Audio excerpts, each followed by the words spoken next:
বিসমিল্লাহির রহমানির রহিম। আসসালামু আলাইকুম। সবাই কেমন আছেন? আশা করি সবাই ভালো আছেন। আলহামদুলিল্লাহ আমিও ভালো আছি।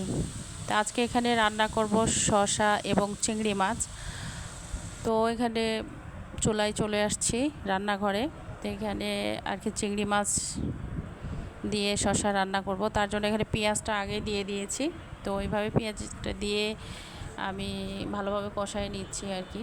তো চিংড়ি মাছ কষানো হয়ে গেছে, এখন আমি এইখানে শসা দিয়ে দিচ্ছি। তো যাই হোক, এই শসা বা চিংড়ি মাছ রান্না করতে করতে একটু শসা নিয়ে কথা বলি। সেটা হলো যে শসা একটি জনপ্রিয় পরিচিতি একটি নাম। শসার উপকারিতা অনেক। শসা ফল হিসাবেও খাওয়া যায়, শসা সবজি হিসাবেও খাওয়া যায়।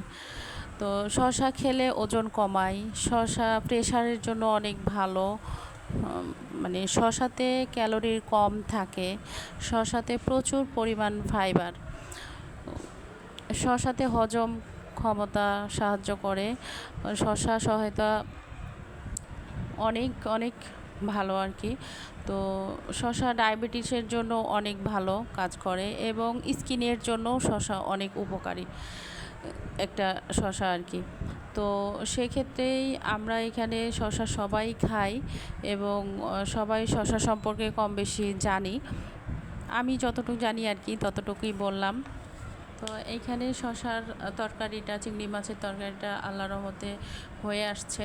তা আমি এইখানে ঢাকনা দিয়ে দিব। তো তরকারি হয়ে আসছে, আপনাদের সাথে একটু শেয়ার করলাম এই আর কি। তো আমার কথার মধ্যে ভুল ত্রুটি হতেই পারে, এটা অবশ্যই ক্ষমার চোখে দেখবেন।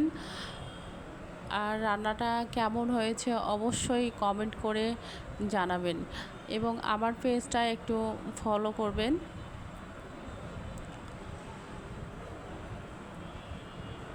শসা বিষয়ে আমি যতটুক আর কি বললাম এই আর কি। শসা চিংড়ি মাছ তরকারিটা এমনিতেই দেখে মনে হচ্ছে ভালো লাগবে।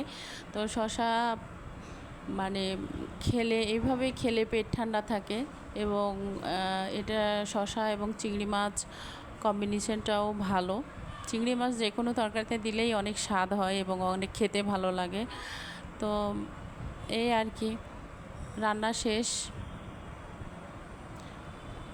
তো সবাই ভালো থাকবেন। আল্লাহ হাফেজ।